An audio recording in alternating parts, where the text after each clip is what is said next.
which in Article 1, Section 2 gives the House the sole power of impeachment when the president commits high crimes and misdemeanors. We exercised that power on January 13th. The president, it is undisputed, committed his offense while he was president. And it is undisputed that we impeached him while he was president. There can be no doubt that this is a valid and legitimate impeachment. And there can be no doubt that the Senate has the power to try this impeachment. We know this because Article 1, Section 3 gives the Senate the sole power to try all impeachments. The Senate has the power, the sole power, to try all impeachments. All means all, and there are no exceptions to the rule. Because the Senate has jurisdiction to try all impeachments, it most certainly has jurisdiction to try this one. It's really that simple. The vast majority of constitutional scholars who've studied the question and weighed in on the proposition being advanced by the president, this January exception, heretofore unknown, agree with us. And that includes the nation's most prominent conservative legal scholars, including former 10th Circuit Judge Michael McConnell, the co-founder of the Federalist Society, Stephen Calabresi, Ronald Reagan Solicitor General Charles Freed, luminary Washington lawyer Charles Cooper, among hundreds of other constitutional lawyers and professors. I commend the people I named, their recent writings to you in the newspapers over the last several days. And all of the key precedents, along with detailed explanation of the constitutional history and textual analysis, appear in the trial brief we filed last week and the reply brief that we filed very early this morning. I'll spare you a replay, but I want to highlight a few key points from constitutional history that strike me as compelling in foreclosing President Trump's argument that there's a secret January exception hidden away in the Constitution. The first point comes from English history, which matters because, as Hamilton wrote, England provided the model from which the idea of this institution has been borrowed. And it would have been immediately obvious to anyone familiar with that history that former officials could be held accountable for their abuses while in office. Every single impeachment of a government official that occurred during the framers' lifetime concerned a former official. A former official. Indeed, the most famous of these impeachments occurred while the framers gathered in Philadelphia to write the Constitution. It was the impeachment of Warren Hastings, the former Governor General of the British colony of Bengal, and a corrupt guy. The framers knew all about it, and they strongly supported the impeachment. In fact, the Hastings case was invoked by name at the convention. It was the only specific impeachment case that they discussed at the convention. It played a key role in their adoption of the high crimes and misdemeanors standard. And even though everyone there surely knew that Hastings had left office 2 years before his impeachment trial began, not a single framer, not one, raised a concern when Virginian George Mason held up the Hastings impeachment as a model for us in the writing of our Constitution. The early state constitutions supported the idea too. Every single state constitution in the 1780s either specifically said that former officials could be impeached or were entirely consistent with the idea.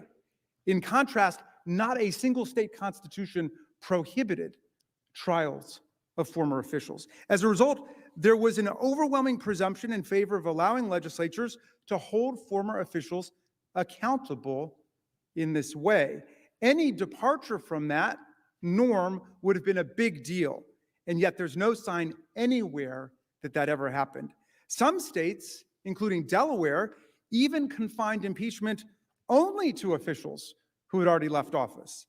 This confirms that removal was never seen as the exclusive purpose of impeachment in America. The goal was always about accountability, protecting society, and deterring official corruption. Delaware matters for another reason. Writing about impeachment in the Federalist Papers, Hamilton explained that the President of America would stand upon no better ground than a governor of New York and upon worse ground than the governors of Maryland and Delaware.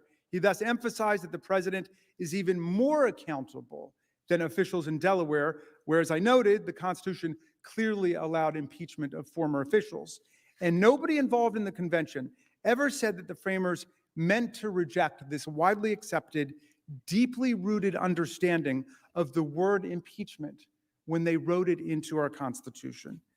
The convention debates instead confirm this interpretation. There, while discussing impeachment, the framers repeatedly returned to the threat of presidential corruption aimed directly at elections, the heart of self-government. Almost perfectly anticipating President Trump, William Davey of North Carolina explained impeachment was for a president who spared, quote, no effort or means whatever to get himself reelected. Hamilton in Federalist 1 said the greatest danger to republics and the liberties of the people comes from political opportunists who begin as demagogues and end as tyrants, and the people who are encouraged to follow them. President Trump may not know a lot about the framers, but they certainly knew a lot about him. Given the framers' intense focus on danger to elections and the peaceful transfer of power, it is inconceivable that they designed impeachment to be a dead letter in the president's final days in office, when opportunities to interfere with the peaceful transfer of power would be most tempting and most dangerous, as we just saw. Thus, as a matter of history and original understanding, there is no merit to President Trump's claim that he can incite an insurrection and then insist weeks later that the Senate lacks the power to even hear evidence at a trial, to even hold a trial. The true rule was stated by former President John Quincy Adams when he categorically declared, I hold myself, so long as I have the breath of life in my body, amenable to impeachment by the House for everything I did during the time I held any public office. When he comes up in a minute, my colleague, Mr. Neguse of Colorado, will further pursue the relevant Senate precedents and explain why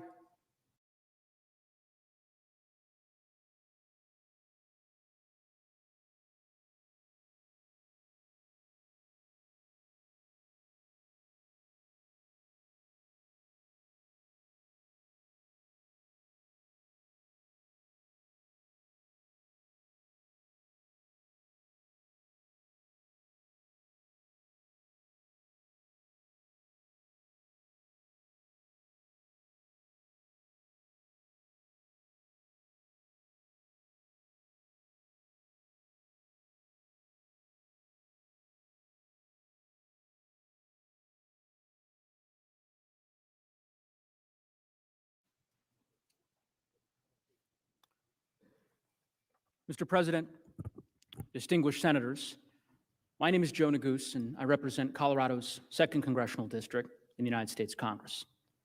Like many of you, I'm an attorney. I practiced law before I came to Congress, tried a lot of different cases, some more unique than others.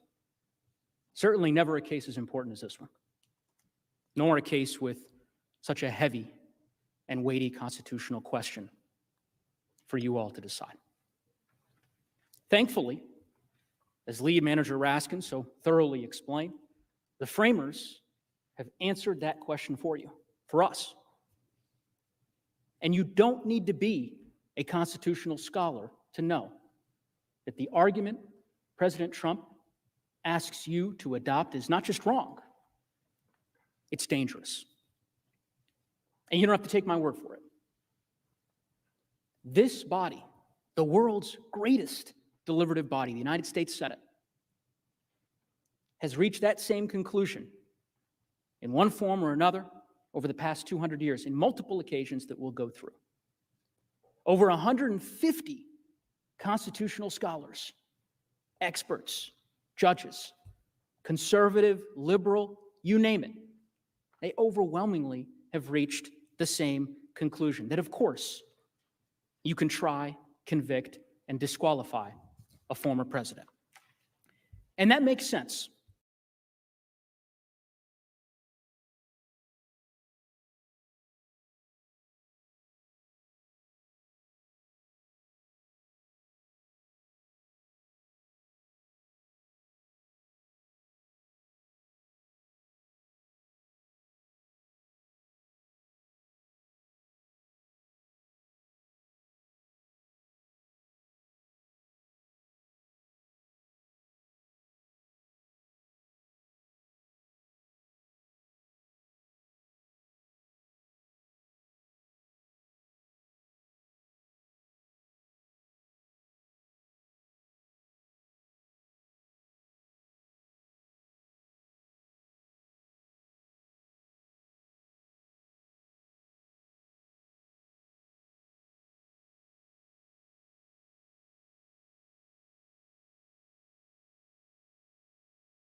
and a fair trial, and certainly not even the appearance of either. By no stretch of the imagination could any fair-minded American be confident that a trial so conducted would or could be the fair trial promised by the leader. While most procedural aspects of a Senate impeachment trial may be non-justiciable political questions, this is not an excuse to ignore what law and precedent clearly require. The present situation either presents a violation of the constitutional text found in the articles mentioned above that require the Chief Justice to preside when the president is on trial, or it is a clear denial of due process and fair trial rights for private citizen Trump to face an impeachment trial so conducted by the Senate. The impeachment article should be treated as a nullity and dismissed based on the total lack of due process in the House. It should be dismissed because of Speaker Pelosi's intentional abandonment or waiver of jurisdiction, if the House ever acquired jurisdiction. And the article should be dismissed because the trial in the Senate of a private citizen is not permitted, let alone with the conflicts just described that attend this proceeding. Finally, on the subject of due process in this matter, I say the following.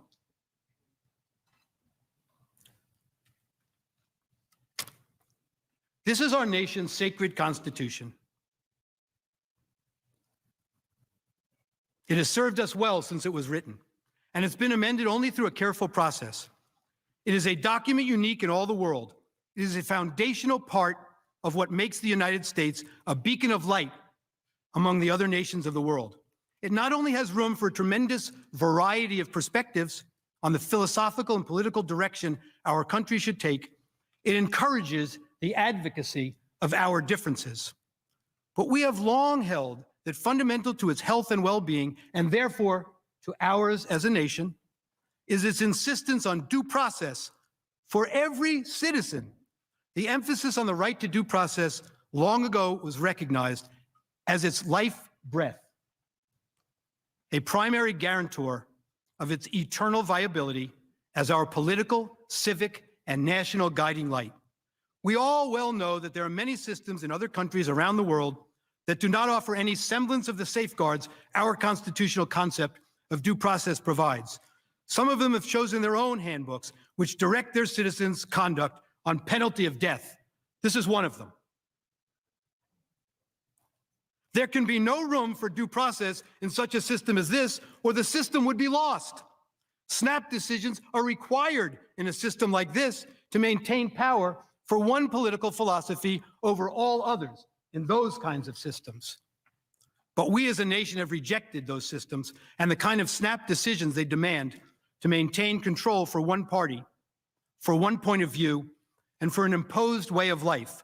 We choose to live freely under a constitution that guarantees our freedom. Other countries fear those freedoms and seek to ensure adherence to a party line in all civic, political, spiritual, and other affairs, and to ensure that the party line is towed in those systems have no place for due process. Snap decisions that remove political figures are the norm. Maintaining their systems depend on it. That is not our way in America and never must be. We choose in America to live by our Constitution and its amendments and the due process this document demands for every citizen among us. By putting your imprimatur on the snap judgment made in this matter to impeach the President of the United States without any semblance of due process at every step along the way, puts the office of the President of the United States at risk every single day. It is far too dangerous a proposition to countenance, and you must resoundingly reject it by sending the message now that this proceeding, lacking due process from start to finish, must end now with your vote that you lack jurisdiction to conduct an impeachment trial for a former president whose term in office has expired and who is now a private citizen. So one reason you must send this message here and now is because of the complete lack of due process that brought this article of impeachment before this body. God forbid we should ever lower our vigilance to the principle of due process. An impeachment trial of a private citizen Trump held before the Senate would be nothing more nor less than the trial of a private citizen by a legislative body. An impeachment trial by the Senate of a private citizen violates Article 1, Section 9 of the United States Constitution, which provides that no bill of attainder shall be passed. The bill of attainder, as this clause is known, prohibits Congress from enacting a law that legislatively determines guilt and inflicts punishment upon an identifiable individual without provision of the protections of a judicial trial. A bill of attainder is a legislative act which inflicts punishment without a judicial trial. A judicial trial. The distinguishing characteristic of a bill of attainder is the substitution of a legislative determination of guilt and legislative imposition of punishment for judicial finding and sentence. The bill of attainder clause in the separation of powers doctrine generally reflects the framers' concern that trial by a legislature lacks the safeguards necessary to prevent the abuse of power. As the Supreme Court explained in United States versus Brown, the best available evidence, the writings of the architects of our constitutional system, indicate that the bill of attainder clause was intended not as a narrow, technical, and therefore soon to be outmoded prohibition, but rather as an implementation of the separation of powers, a general safeguard against legislative exercise of the judicial function. More simply, trial by legislature. The bill of attainder reflected the framers' belief that the legislative branch is not so well suited as politically independent judges and juries. When the Senate undertakes an impeachment trial of a private citizen, as it clearly understands to be the case here, supported by the facts that the Chief Justice is not providing and Mr. Trump is not the president, it is acting as a judge and jury rather than a legislative body. And this is exactly the type of situation that the bill of attainder constitutional provision was meant to preclude. It is clear that disqualification from holding future office, the punishment the House managers intend to seek here, is a kind of punishment, like a banishment and others, that is subject to the constitutional prohibition against the passage of bills of attainder, under which general designation bills of pains and penalties are included. The cases include Cummings, Ex parte Garland, and this Brown case. The Supreme Court 3 times has struck down provisions that precluded support of the South or support of communism from holding certain jobs as being in violation of this prohibition. Thus, the impeachment of a private citizen in order to disqualify them from holding office is an unconstitutional act constituting a bill of attainder.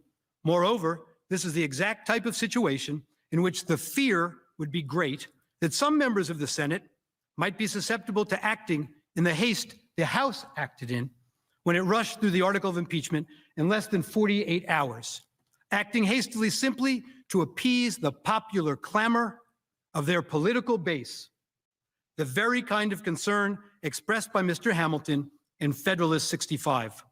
Moreover, as Chief Justice Marshall warned in Fletcher versus Peck, it is not to be disguised that the framers of the Constitution viewed with some apprehension the violent acts which might grow out of the feelings of the moment, and that the people of the United States, in adopting that instrument, have manifested a determination to shield themselves and their property from the effects of those sudden and strong passions to which men and women are exposed. The restrictions on the legislative power of the states are obviously founded in this sentiment, and the Constitution of the United States contains what may be deemed a Bill of Rights for the people of each state. No state shall pass any bill of attainder in this form. The power of the legislature over the lives and fortunes of individuals is expressly restrained. And so now let's turn to the text of the Constitution.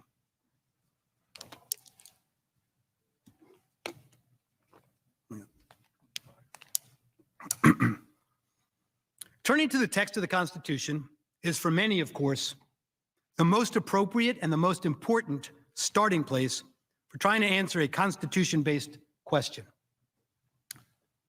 There are several passages of the United States Constitution that relate to the federal impeachment process. Let's turn to a reading of the text now. A true textual analysis, as the name implies, always begins with the words of the text and only resorts to legislative history or history itself if the meaning of the text is not plain. As the Supreme Court has emphasized, statutory interpretation, as we always say, begins with a text. In interpreting the text, we are guided by the principle that the Constitution was written to be understood by the voters. Its words and phrases were used in their normal and ordinary, as distinguished from technical meaning. And we must enforce plain and unambiguous statutory language according to its terms. If the president is impeached, the unambiguous text of the Constitution commands that the Chief Justice of the United States shall preside, as we discussed earlier. Again, the Chief Justice is disinterested and nonpartisan. His presence brings dignity and solemnity to such a proceeding. In this case, the Chief Justice clearly is not presiding, and the conflict of interest wouldn't necessarily just arise as a substitute for the Vice President. It's the appearance of a conflict of interest and the prejudgment that we've discussed. In this case, as we say, the Chief Justice clearly is not presiding. The Senate President pro temp is presiding.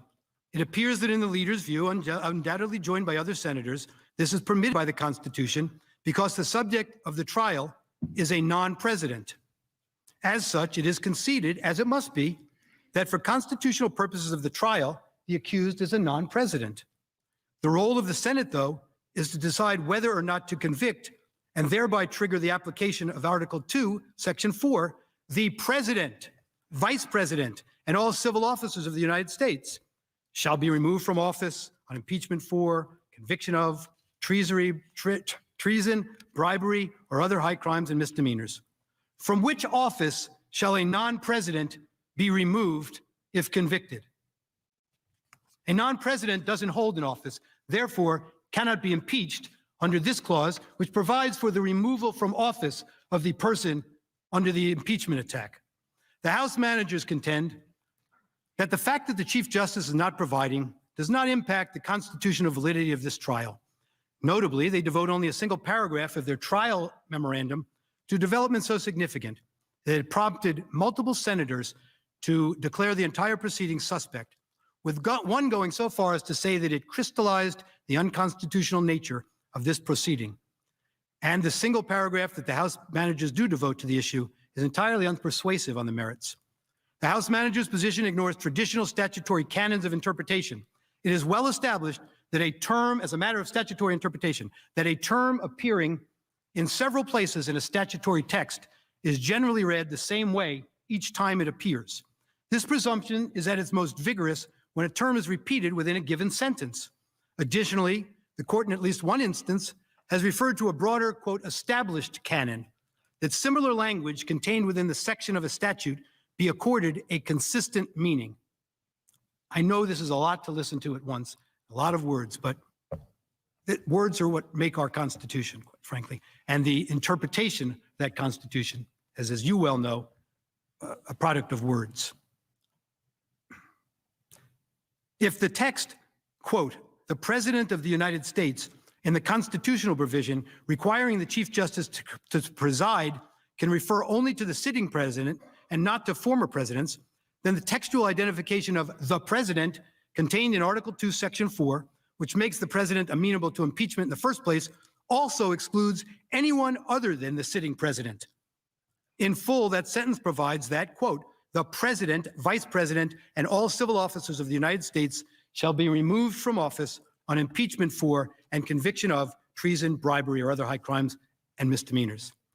This is the substantive phrase of the Constitution vesting the conviction and removal power in the Senate, and it contains a clear jurisdictional limitation.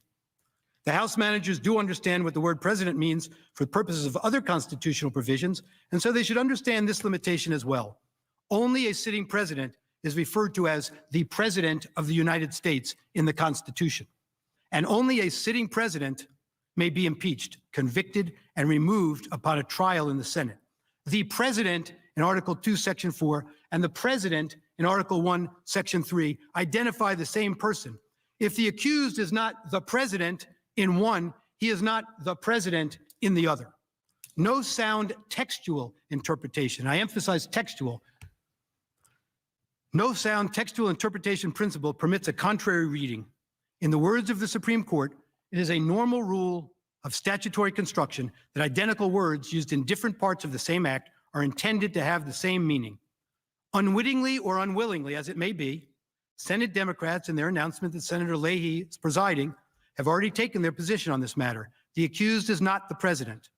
The text of the United States Constitution, therefore, does not vest the Senate with the power to try him and remove him, a factual nullity. He can't be removed, something, or disqualify him, a legal nullity, as if he were the president. House managers contend the Senate has jurisdiction over this impeachment because despite the fact that he's no longer the president, the conduct that the former president is charged occurred while he was still in office. That argument does not in any way alter the Constitution's clear textual identification of the president. House managers justify their strained argument by noting that the Constitution's impeachment provisions are properly understood by reference to this overarching constitutional plan. But with that very justification in mind, their argument fails once again. In an impeachment, it is the accused's office that permits the impeachment. Ceasing to hold that office terminates the possibility and the purpose of impeachment. Private persons may not be impeached in America. And so they asked you to look back at the British model. The Constitution, as I say, does not make private citizens subject to impeachment.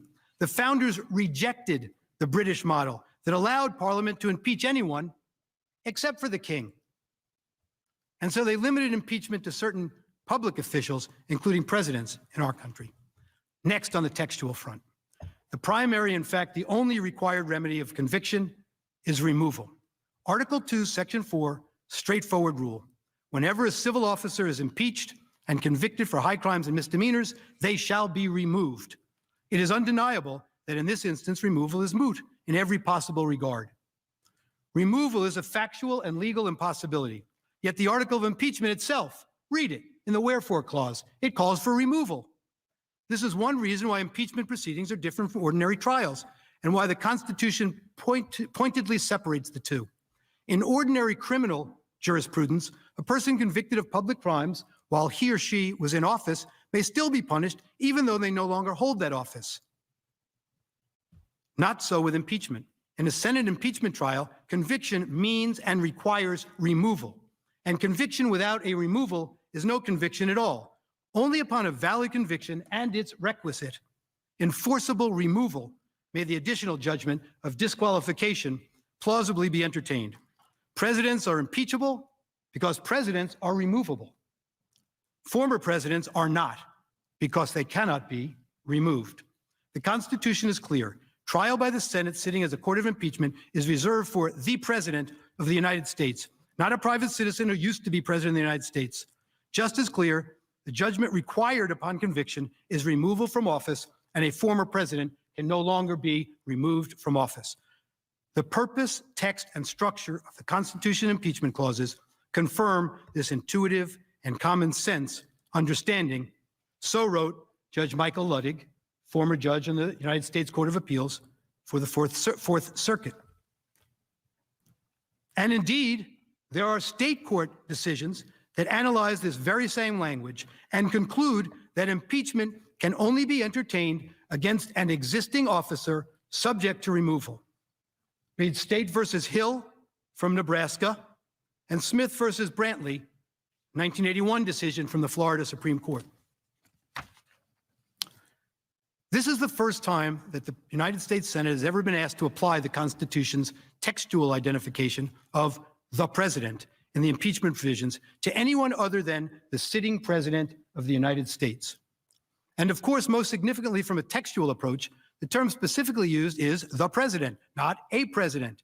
And there can be only one president, the incumbent at a time. Judge Luttig relies on this textual reading for his firm conclusion that a former president cannot be impeached or convicted. Consider the alternative, as Robert Delahunty, Professor John, you have. If Mr. Trump can be convicted as the president, the language the Constitution uses, then why is he not still the president under the Commander-in-Chief Clause, for example? They are joined by Professor Alan Dershowitz and University of Chicago Professor Richard Epstein in their focus and conclusion. They point out the dangers of an approach that deviates from a focus on the text, if there is no temporal limitation. That's what they've suggested to you. Remember, you can go back in time and impeach any civil officer who ever served for anything that occurred during the course of their service. time immemorial. With the House manager's position, the concept necessarily includes all former executive officers and judges, including perhaps the impeachment now of Jimmy Carter for his handling of the Iran hostage scandal, as one example. That flows logically from their argument without any hesitation. Further, they ask, why not then countenance a broad reading of other terms? When I say they ask, I mean these experts who've opined on this. Why not then countenance a broad reading of other terms, such as terms like high crimes and misdemeanors, however broadly construed, are intended to be exclusively the only kind of conduct intended as impeachable. They conclude, these experts, that by writing that a non-textual impeachment power would undermine the Constitution's effort to make the president independent of Congress, a central goal of the founding fathers. The authors convincingly argue for textual analysis over non-textual analysis, over non-textual reliance on a presentation of history, suggesting that if one's presentation of history were to control, it would expressly permit conduct contrary to the express language, leading to clearly unintended results. I must tell you that I've spoken to Judge Ken Starr at some length over this past week about this. And this textual approach is something he too feels very strongly about. I also happen to be friendly with Chuck Cooper, by the way, who's a fine person.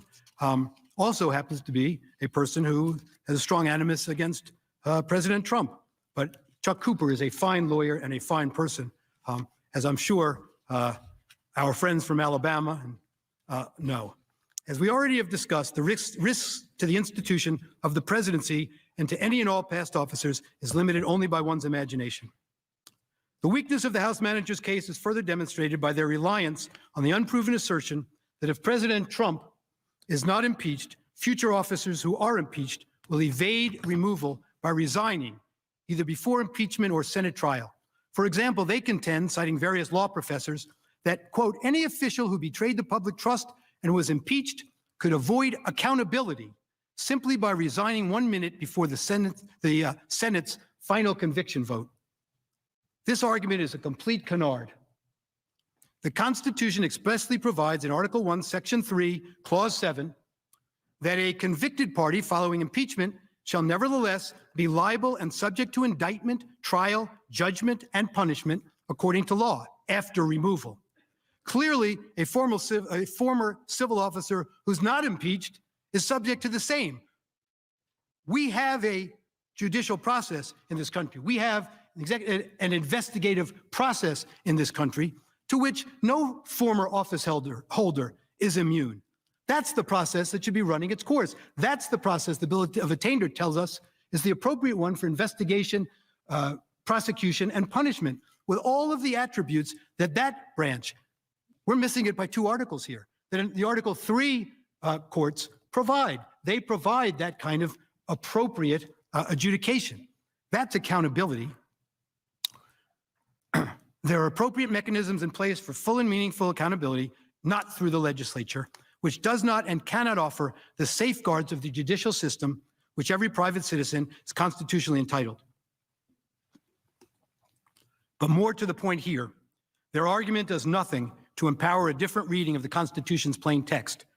That is, one that reads the president in one provision to include former presidents, but reads the president in the other provision to mean only the sitting president. Second, this red herring of an argument also fails because the former president did not resign, even amid calls by his opponents that he do so.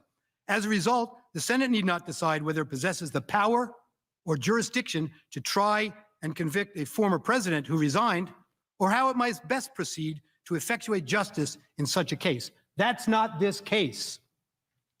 The plain meaning of the Constitution's text, faithfully and consistently applied, should govern whether the United States Senate is vested by the Constitution with the power to convict a private citizen of the United States. It is not.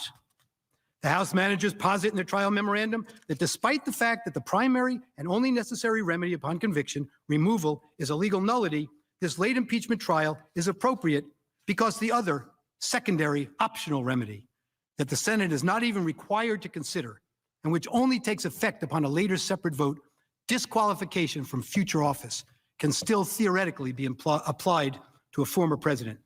The managers contend Article 2, Section 4 states a straightforward rule. Whenever a civil officer is impeached and convicted for high crimes, and misdemeanors, they shall be removed. Absolutely nothing about this rule implies, let alone requires, that former officials who can still face disqualification are immune from impeachment and conviction. That's what they say. I told you that today. In other words, so the argument goes, a president no longer holding office does not moot the entirety of remedies afforded by impeachment. This, however, also flies in the face of both the plain meaning of the text and the canons of statutory interpretation. First of all, the managers once again simply choose to ignore the text. Even in the passage that the managers cite, the word shall does, to put it mildly, imply a requirement. An imperative such that an impeachment in which removal would be impossible is invalid. Shall means shall. The Supreme Court has made clear that when a statute uses the word shall, Congress has imposed a mandatory duty upon the subject of the command, as in shall remove. Indeed, the mandatory shall normally creates an obligation impervious to judicial discretion. And wherever the Constitution commands, discretion terminates. Shall means mandatory, and shall be removed is not possible for a former officer no longer in office. Impeachment cannot apply. Now, here's the and argument you may have heard about, read about, if you follow such things. This is another one Judge Starr is big on, and many of the textual scholars have written about. Managers critically ignore this language in Article 1, Section 3, Clause 7, which states that judgment in cases of impeachment shall not extend further than to removal from office and disqualification, from office, comma, and disqualification to hold and enjoy any office of honor, trust, or profit under the United States. Ordinarily, as in everyday English, use of the conjunctive and in a list means that all of the listed requirements must be satisfied, while use of the disjunctive or means that only one of the listed requirements needs to be satisfied.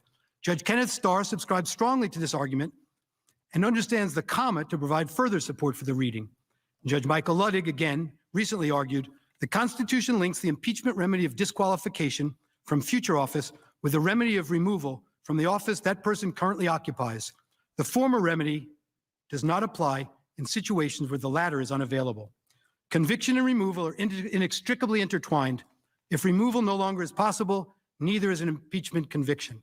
Judge Luttig's view is consistent with that of Justice Joseph Story in his famous commentaries on the Constitution, wherein Justice Story analyzed impeachment is inapplicable to officials who have left their position because removal, a primary remedy that the impeachment process authorizes, is no longer necessary. Justice Story noted that he is not coming to a firm posit on this. This is his belief, and this is his thought process. There's also much force in the remark that an impeachment is a proceeding purely of a political nature. It is not so much designed to punish an offender as to secure the state against gross official misdemeanors. It touches neither his person nor his property, but simply divests him of his political capacity. Professor Philip Bobbitt. Now, I have to say this is insulting.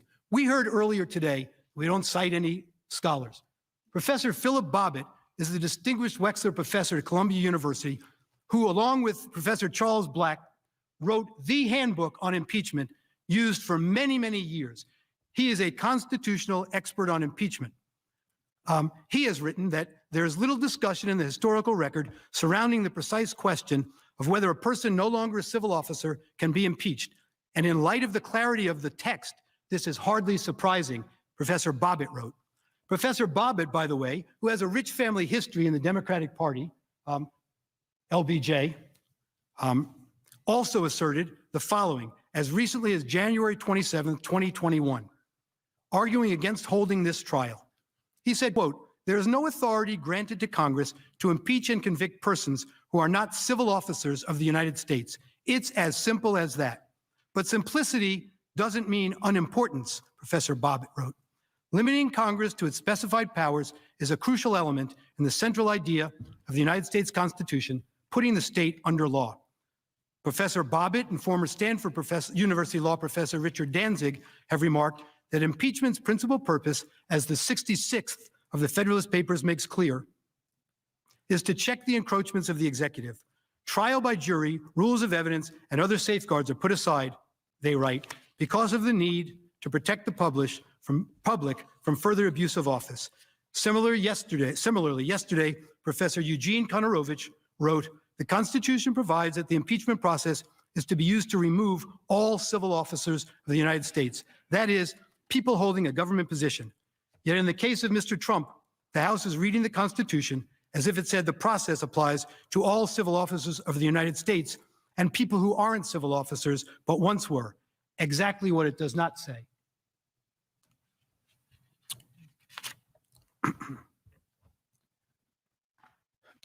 We've been told by the House managers about miscitations in our brief. I'd like to draw your attention to page 37. This is a substantive misrepresentation to you, I would respectfully suggest. And it reflects to me a very different view of democracy, a fear of democracy.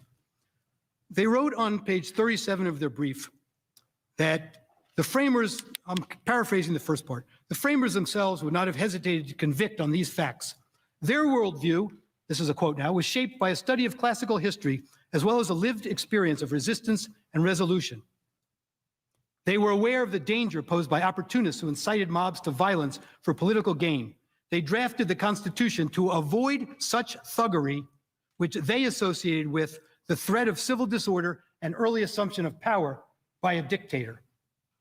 The citation is 178, Bernard Bailyn, The Ideological Origins of the American Revolution. That's this book. Professor Bailyn, when he gave this description of the threat of civil disorder and the early assumption of power by a dictator and thuggery, was referring to early colonists' view toward democracy. They feared democracy. That's what they call thuggery. Democracy, because it's an elitist point of view, an elitist political point of view. We don't fear democracy, we embrace it. In summing up, let's be crystal clear on where we stand and why we are here. The singular goal of the House managers and House leadership in pursuing the impeachment conviction of Donald J. Trump is to use these proceedings to disenfranchise at least 74 million Americans with whom they viscerally disagree, and to ensure that neither they nor any other American ever again can cast a vote for Donald Trump.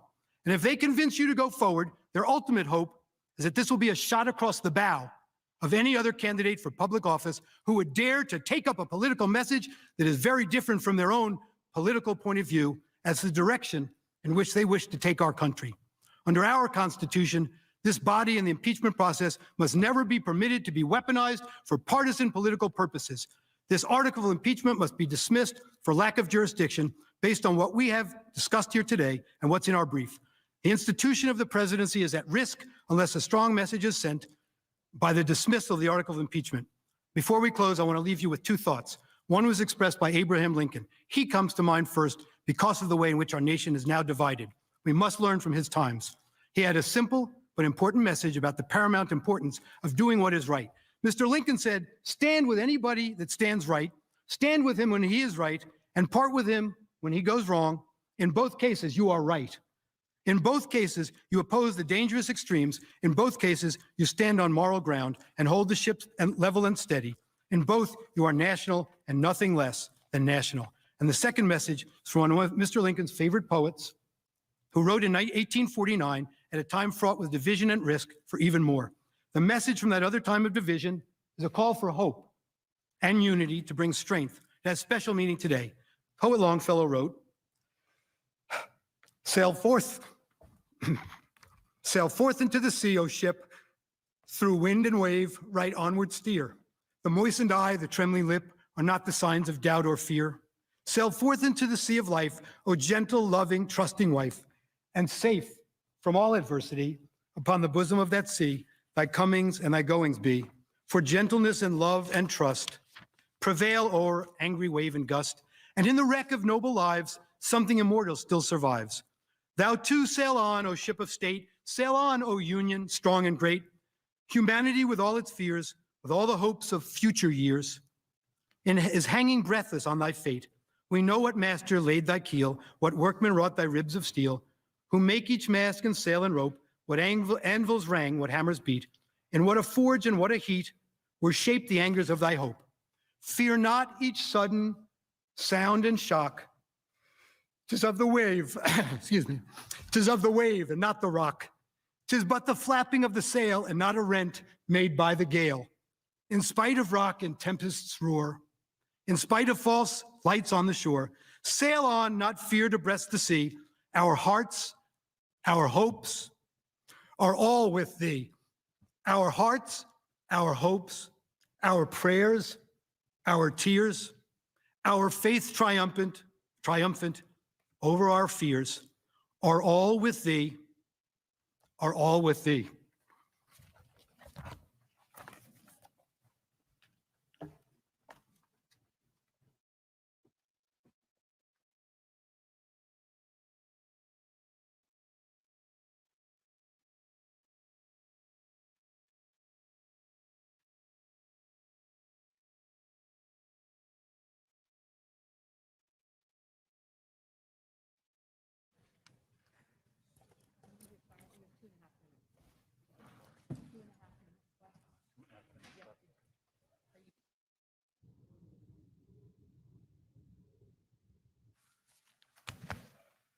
Mr. President, it's been a long day, and we thank you and we thank all the senators for their careful attention to the legal arguments and your courtesy to the managers and to the lawyers here. This has been the most bipartisan impeachment in American history, and we hope it will continue to be so in the days ahead. And nothing could be more bipartisan than the desire to recess. So the only issue before the Senate today, of course, is whether Donald Trump is subject to the court of impeachment that the Senate has convened. We see no need to make any further argument that this body has the power to convict and to disqualify President Trump for his breathtaking constitutional crime of inciting a violent insurrection against our government.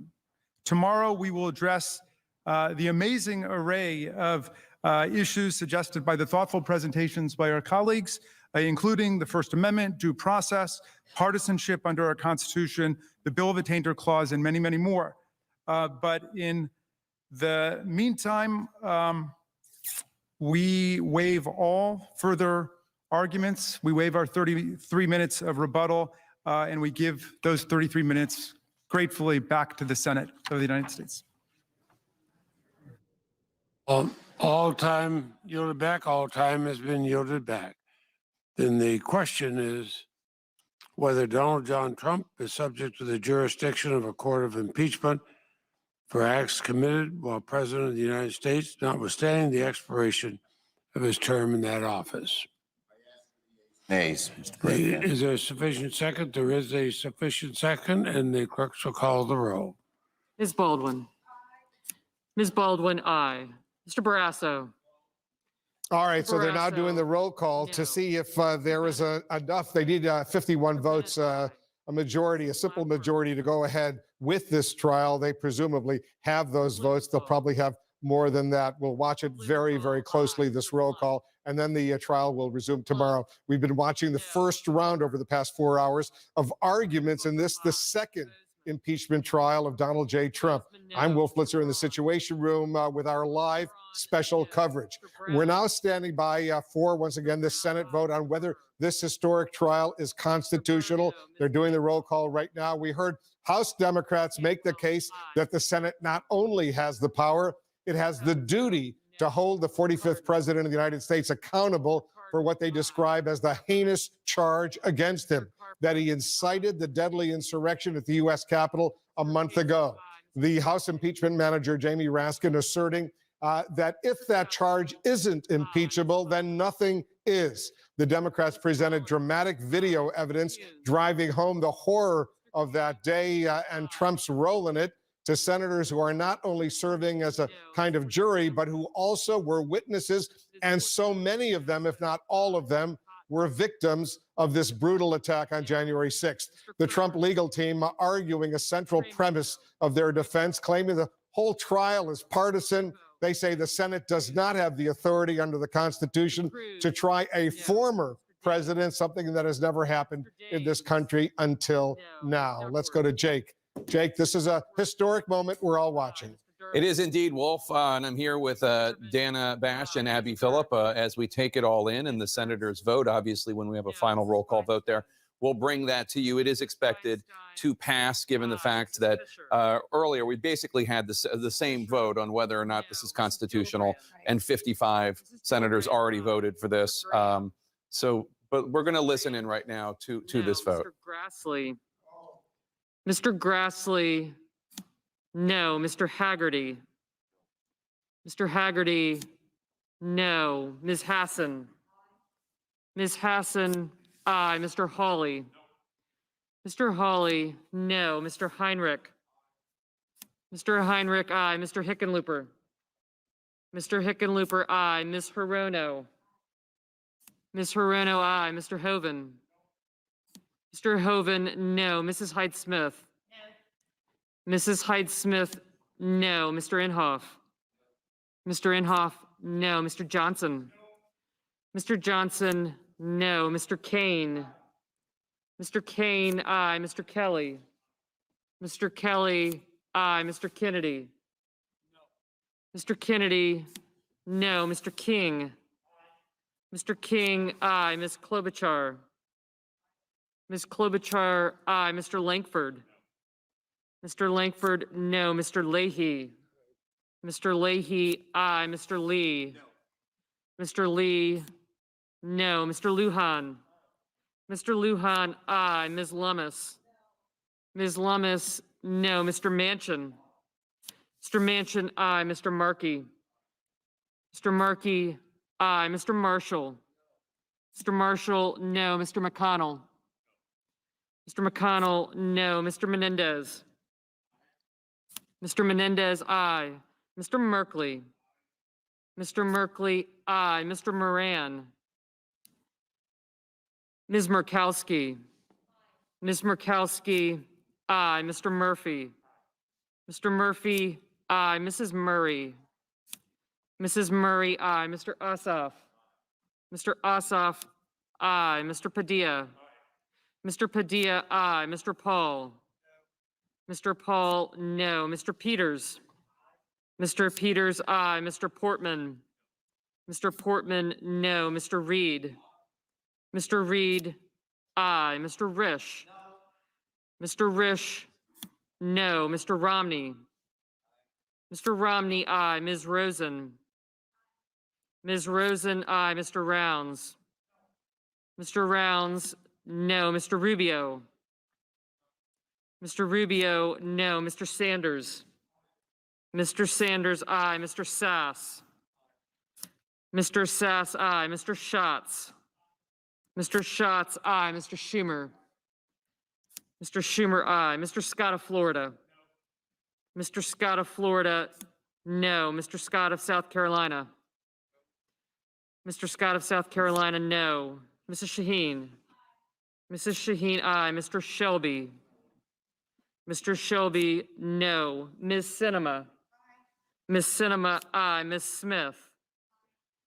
Ms. Smith, aye. Ms. Stabenow. Ms. Stabenow, aye. Mr. Sullivan. Mr. Sullivan, no. Mr. Tester. Mr. Tester, aye. Mr. Thune. Mr. Thune, no. Mr. Tillis. Mr. Tillis, no. Mr. Toomey. Mr. Toomey, aye. Mr. Tuberville. Mr. Tuberville, no. Mr. Van Hollen. Mr. Van Hollen, aye. Mr. Warner. Mr. Warner, aye. Mr. Warnock. Mr. Warnock, aye. Ms. Warren. Ms. Warren, aye. Mr. Whitehouse. Mr. Whitehouse, aye. Mr. Wicker. Mr. Wicker, no. Mr. Wyden. Mr. Wyden, aye. Mr. Young. Mr. Young, no. Mr. Moran. Mr. Moran, no. Mrs. Blackburn. Mrs. Blackburn, no.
Okay, the yeas are 56 and the nays are 44, and then Elizabeth will have something for the reading. On this vote, the yeas are 56, the nays are 44, and pursuant to S. Res. 47, the Senate having voted in the affirmative on the foregoing question, the Senate shall proceed with the trial as provided under the provisions of that resolution. Mr. President, Majority Leader. I ask unanimous consent that the trial adjourn until 12 noon tomorrow, Wednesday, February 10th, and that this order also constitute the adjournment of the Senate. Without objection, we shall stand in adjournment until noon tomorrow.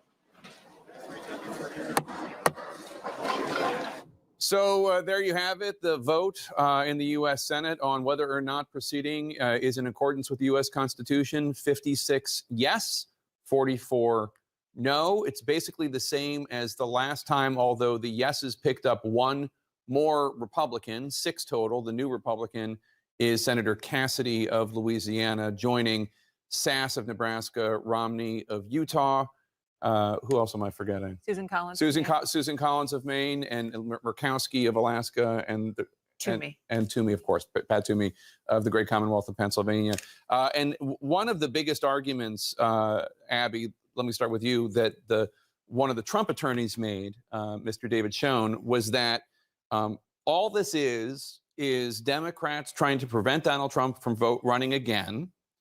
And they are therefore trying to disenfranchise the 74 million people who voted for Donald Trump in the last election, which I found intriguing given the fact that this is a theoretical discussion of disenfranchisement, when Donald Trump and his allies, including some in that chamber, such as Hawley of Missouri and Cruz of Texas, literally tried to disenfranchise Biden voters, literally tried to have it so that states that went for Biden wouldn't count at all. I mean, that's why we're here in the first place, is because the president, the former president, spent months trying to disenfranchise 81 million voters who voted for the other guy. It was interesting to see the former President Trump's lawyers taking as a given that he lost the election, that he was voted out of office, and that because he was voted out of office, he shouldn't even be facing the impeachment proceedings because he's no longer in office, when their client still to this day does not acknowledge that those things are true. So they're really being forced to put arguments on the table that do not comport with what their client is saying right now, let alone what he was saying on January 6th that preceded this riot on Capitol Hill. When speaking of which, Dana, Senator Schumer, the majority leader, his office put out a helpful reminder in terms of the fact that this is all happening after January 20th, after Joe Biden took office. What did Schumer have to say? Reminded all of us that on January 12th, when Donald Trump was still president, Chuck Schumer, who was then the minority leader, tried to get Mitch McConnell, then majority leader, to agree to begin the trial then, when Donald Trump was still president. And Mitch McConnell refused to do so. So fast forward to today, McConnell sided with the Trump defense, saying it is unconstitutional to have this trial after Trump is president. But he's the one who refused to have the trial when he was still president. I mean, if it, Trying to have it both ways, obviously. It's almost, I mean, I'm speechless because it's absurd. Never mind the fact that if you look at the argument, if people were actually listening, those jurors/senators were actually listening to the argument that the managers made was very compelling about the constitutionality, given where the origins of impeachment came from. I didn't hear much of a rebuttal on that substantive point from the Trump lawyers at all. And speaking of which, so David Schoen, the Trump attorney, criticizing the House for what he called a snap impeachment, because the January 6th insurrection took place obviously on January 6th, and within a week, President Trump had been impeached. So he's criticizing them for a snap impeachment, and then is saying also that the impeachment trial should wait. They really, they need to have more information coming in. But beyond that, you can't do it because he's no longer president. So again, having your cake and eating it too. That's true. And, I hear from Republican sources, I'm sure you both do as well. One of the arguments that they make is that, and we heard a little bit of this from the Trump defense, is that this is normalizing impeachment. It's just going to happen every time, there's a president who the other side doesn't, does something the other side doesn't like. They're just going to go to impeachment, and it's happening too frequently now. Take that argument aside and go to the snap argument that we heard just now. This is something that they don't need to deliberate over. This is, hopefully we won't have something like this in the future where they were witness to this. We have evidence as Americans, never mind the people who are the jurors. They know what happened. And that was the first thing that was presented in that remarkable video by the House managers. And so you can't compare this particular instance and this incident and the riot to anything else. I mean, it's not like a phone call to the Ukrainian president. It's just completely different when it comes to evidence being right there in front of them. And Abby, Dana brought up the video that the Democratic House impeachment managers ran, about 13 minutes of just evidence of Trump inciting the crowd and the crowd storming the Capitol violently. The Trump defense attorneys had video of their own. It was a bunch of clips of different Democrats calling for Trump to be impeached. How did you think it stacked up compared to the first video? I think underlying that, plus what you heard, the lawyer Schoen make the case that not only does he believe the Democrats have wanted to impeach Donald Trump from the very beginning, but also he litigated the last impeachment, claiming that Trump was then denied due process rights. The argument seems to hinge on this idea that Trump is a victim of impeachment being used as a political process in general, not actually that this particular impeachment is warranted based on what he is accused of doing. So there's a kind of a hole in the argument there. Sure, you can argue that the last impeachment might have been a denial of due process. I don't think that that's true, but that's what they're arguing. But what's the argument this time around? Do they want witnesses? Do they want Trump to testify?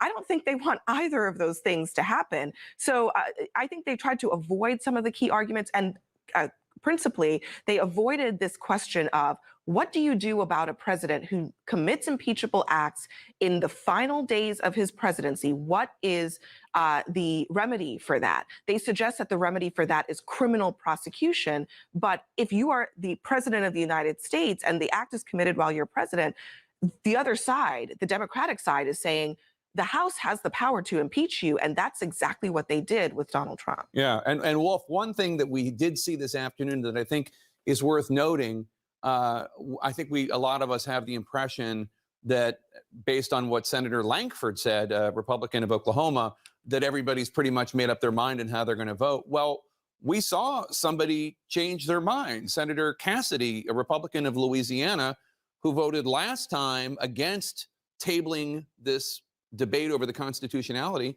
Today, he voted with the Democrats and the 5 other Republicans to say, no, this does seem constitutional. Let's proceed. So I don't know that they're going to be able to get to 17 Republicans, but that there is evidence that some people are paying attention and willing to change their minds. Yeah, we'll see how many, in fact, go ahead and change their minds. Jake, stand by. I want to get John King into this conversation. So 6 Republicans now, as opposed to 5 in the House of Representatives on the earlier motion, whether it's constitutional or not, they wanted to table it. But 6 now are saying, yes, it is constitutional. 16 hours of debate of this trial could begin tomorrow at noon Eastern. There's no guarantee that the 6 Republicans who voted that it's constitutional will then vote to convict. It's possible that they will, but they're going to need more than that. Yeah, if you want to get to the 2/3 threshold to convict, and you assume all 50 Democrats vote to convict, you need 17. So as Jake rightly points out, that's +1 from the Rand Paul test vote before the trial. Senator Cassidy of Louisiana, the senior senator from Louisiana, coming over. But you're absolutely right. That does not guarantee they will vote to convict. It just tells us they believe the Senate does have jurisdiction, that it's a legal, constitutional proceeding, and now we will go forward with the trial. But now we have to, it's essentially a reset button. And to be reminded what we saw today. Number one, the president's lawyers did not impress anybody today. That does not mean they cannot regroup as we go through the trial. Mr. Castor was rambling, I think is the best way to put it. I don't know what he was trying to do. He did eventually get to the protected free speech argument that the former president said things at a rally. You can't blame him for what came after the rally. Okay, it's a legal argument. You can make it. I thought the video presentation by the House Democrats was very compelling as a rebuttal to that, if you will. Mr. Schoen, in the end, actually played to what the client wants. Just it's the Democrats, it's politics. They've hated him from the beginning. That's all what this is about. And then a little bit of a constitutional argument, but again, it was sort of scattershot as how it was done. So now you're the House managers going into the prosecution. We're going to see more video. We're going to see a lot of it. And I don't know about your inbox, my inbox, a lot of Republicans in this town and around the country taking a breath, seeing that video and saying it was a powerful presentation. Again, is that enough to change enough votes in the Senate? That is the immediate jury. I don't know. That's why we'll have the trial and go forward. I do think one of the things that we sometimes maybe underestimate here in Washington, we are focused on the Senate. That's where the jury is. That's where the trial will play out. 17 is the number to get to magic. So we need to focus on that and see if there's any evidence over the next several days that it's moving. But the country and the world are watching this too. And the power of today as the curtain raiser, if you will, I think I'm getting a lot of messages from around the world and around the country about how powerful people thought the Democrats' presentation was. And I think we should, yes, focus on the immediate question, will he be convicted in the United States Senate, but also lift our heads a little bit to the broader conversation about what this does to the conversation around the country and the world. Again, President Trump back in the conversation, former President Trump. Yeah, the three House managers, they did a very, very powerful job in making their case. The two defense lawyers for the former president, not so effective. We'll see what happens tomorrow and the next day. Anderson, over to you. Yeah, thanks. I want to bring in our legal team, Norm Eisen, Laura Coates, Ross Garber are with us.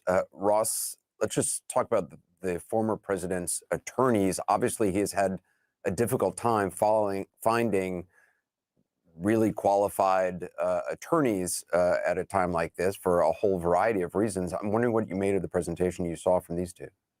Yeah, it was not good. I mean, in fairness, these guys, came on, very recently. They don't have backgrounds in this kind of law. They don't have a background with Trump. So, I mean, you can make lots of excuses for why that was just a terrible, terrible performance by the lawyers, but it was. That Castor's performance was rambling. Schoen made some points, but he actually saved the stronger points to kind of the end of the middle where he talked about the kind of textual interpretation of the Constitution. But it was not a great performance. And I'm going to be very interested. Why was he crying at the end? I don't know. When he was reciting that poem, I mean to kind of go look up that poem and see if it does anything to me. Maybe it was just his recitation. I wasn't feeling it. But I'll be very interested to hear what changed Senator Cassidy's mind, because we do come into this thinking that everybody's locked in, nobody can be persuaded. Somebody did change his mind today, and I'll be interested to hear why. Although, Norm Eisen, if you are clearly just listening to this with an open mind and able to be changed based on the presentations, hard to imagine anyone really being changed by the president's attorney's presentation. Anderson, that's right. Unless it changed to the argument being made by the Democrats. Well, and you asked about Senator Cassidy. It is possible that the incompetence, I won't be as diplomatic as Ross, although I am an ex-diplomat. The Castor presentation was one of the worst, maybe the worst that I can remember in a high-stakes matter. And Schoen was also severely lacking. And maybe Cassidy had just had enough. There is a break point. It wasn't just the style. Castor was almost completely lacking in substance. He veered between toadying up and bootlicking and insult. Schoen had some substance, but it took him too long to get to the heart of the matter. His argument is weak. And, you know, I view the constitutional argument as a distraction from the thing that they don't want to talk about, which is the incitement of insurrection. Today's presentation was a distraction from the distraction. For heaven's sakes, we spent a great deal of time on a totally meritless due process argument.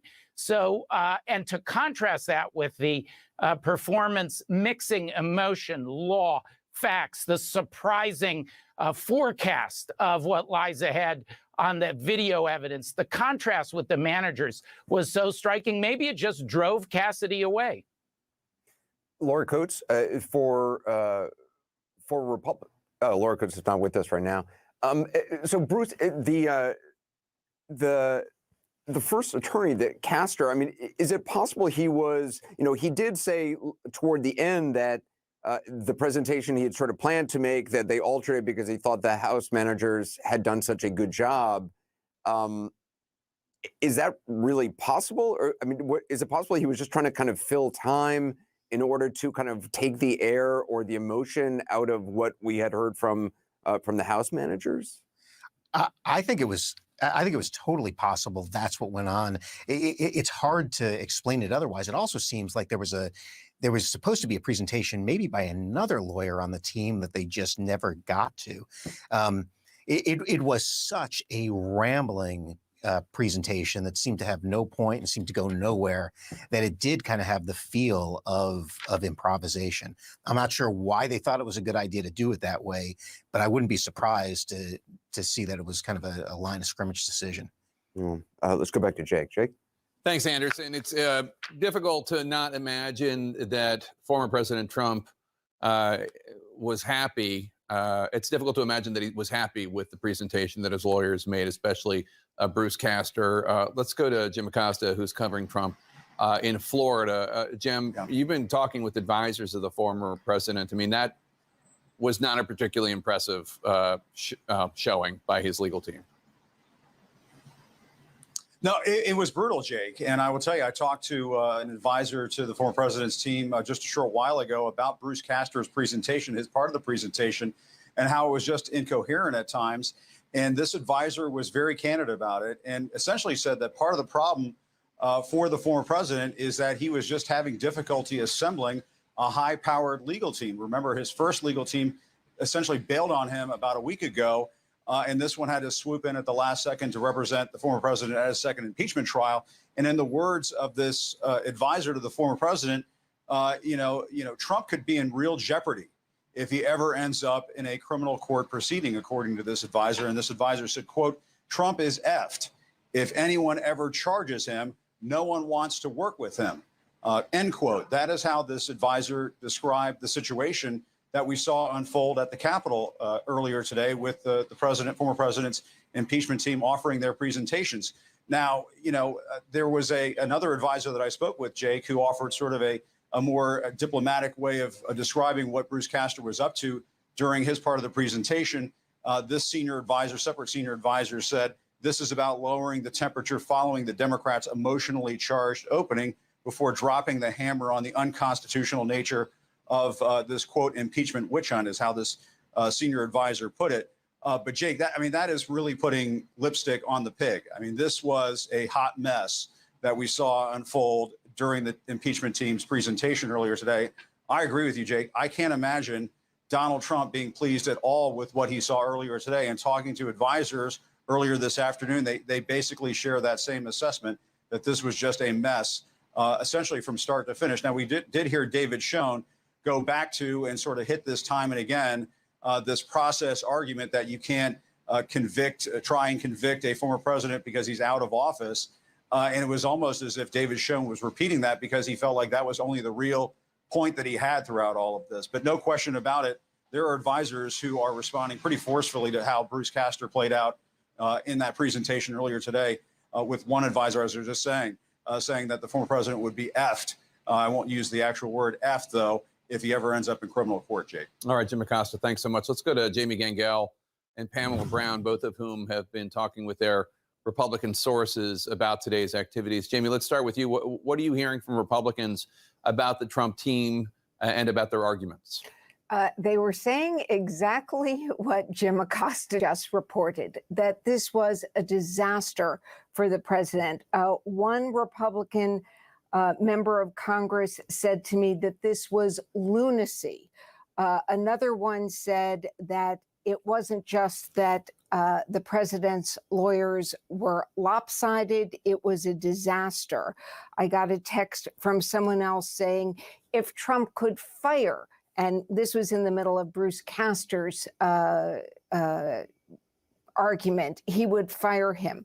I think that just to underscore what John King was saying earlier about Senator Cassidy changing his vote and joining the other 5, it is a long way to go to 17, but I don't think that I don't think it's likely, but we may see more senators. If this is the level of the president's defense, there are a lot of people out there, a lot of Republicans who just thought it was a disaster today. Jake? Yeah, I mean, it was shown, I think everybody would agree, was better than Castor. Castor came out and started talking about, well, why are the House impeachment managers even talking about common law in England? Well, because obviously that informed how the Constitution was written, as David Schoen basically suggested when he got to speak. Pamela, what are you hearing? Yeah, and it's interesting, too, that apparently they shifted who was going to go first and second, and it makes you wonder what was behind that thinking. But in talking to people close to President Trump, there is a feeling of this was bad. Where was he going with this, the first attorney? But there's also a feeling of, well, there is an acknowledgement that the impeachment managers were much stronger, no doubt, than Trump's lawyers, and that the video was powerful. And I've heard from a number of Trump supporters who said the video that the impeachment managers showed was very, very powerful. There is still a belief that in the end, it's still going to be the same result, that Trump is going to be acquitted. And so that is what they're focusing on. And whether Trump was watching today, one advisor said, look, he lives to analyze this stuff. But what was so interesting, Jake, is that what his lawyer said almost put more attention to the big election lie that led to the insurrection at the Capitol building.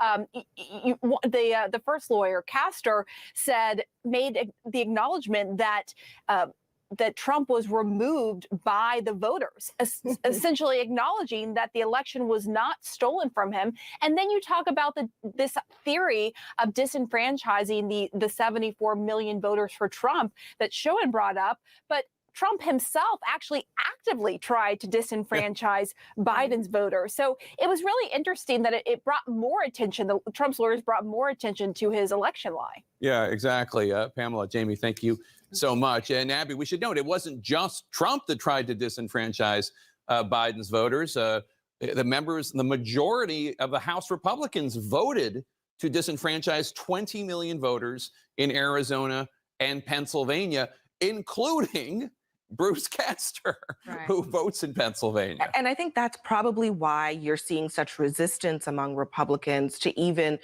taking the arguments that they saw today at face value, because this is in part an impeachment proceeding that puts them on trial too, if they were a part of that big lie. And even if they weren't a part of voting in favor of disenfranchising voters on January 6th, many of these Republicans gave Trump a lot of room and oxygen to spread this lie to his supporters for months.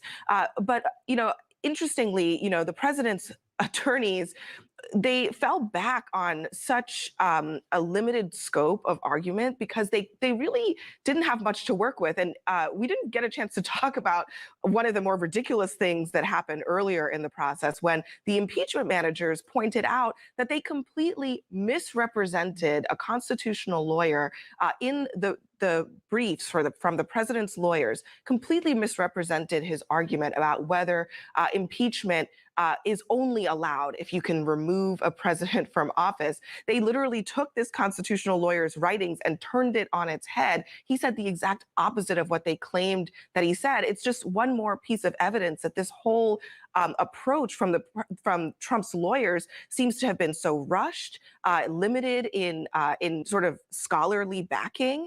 And will there be consequences? I'm not so sure, because I think Republicans in the Senate are willing to hold on to any thin reed to let him off the hook for this, not even potentially listening to the arguments anymore. Yeah, and that's the question, Dana. I mean, we can talk about the representation being wanting, as it were, and but at the end of the day, I can't help but think that Schoen and Castor could have gotten up there and just recited Jabberwocky, and at the end of the day, Republicans are just not going to vote to convict. I cannot tell you how many times I have heard from Trump supporters, Trump allies, very senior ones, leading up to today, saying this is a case that he cannot lose.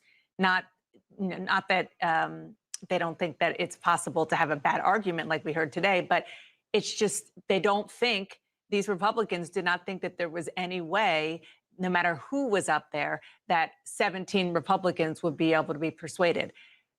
Having said that, if this kind of dichotomy of the manager's argument versus the Trump defense wasn't something that they had their minds and eyes and ears open to, I don't know what is. One of the things that I wanted to point out, which I don't know if we've gotten this on the air yet, but I'm just going to say that Caitlin Collins, our colleague at the White House, she was told by Castor the reason they changed quickly. And it was because they didn't realize how good the House manager's presentation was going to be. We did it because we thought that the House manager's presentation was well done. I mean, admitting how good the other side was and how ill prepared they were, A, because Schoen was supposed to go first and then Castor, and then B, Castor, when they decided he was going to go first, he just completely winged it. He didn't even seem to do what he had prepared at all today. I guess, I don't know what they did with the extra time, but I can see the argument in favor of having Castor go first and then finishing on a slightly stronger note, because I think many Republicans would acknowledge that had they ended on whatever Castor did earlier in that process, it would have been even more disastrous for them. They ended instead on a little bit of a stronger note. At least there was some semblance of an argument presented by Schoen at the end there. There was substance. There absolutely. There's a lot more substance. And I just do think that probably if you're Donald Trump, the most fireable of offenses that his lawyers uttered today were the words, voters didn't elect him. Admitting that the big lie is such during this trial. Although, Anderson, I have to say, theoretically, what would happen if these lawyers went before the Senate and said, you know what? He did it. He incited it, and people died, and it's probably constitutional. What are you going to do about it? I wonder how many Republican senators would vote to acquit. It's hard to imagine that a worse case could not have been presented by the president's former president's attorneys today, and yet still only one Republican seemed to have at least changed his previous vote about whether or not this should move forward. Bruce Castor, if you are the former president and you have watched this, what do you do in a case like this about, this isn't over? These attorneys will be continuing to, represent you in this trial.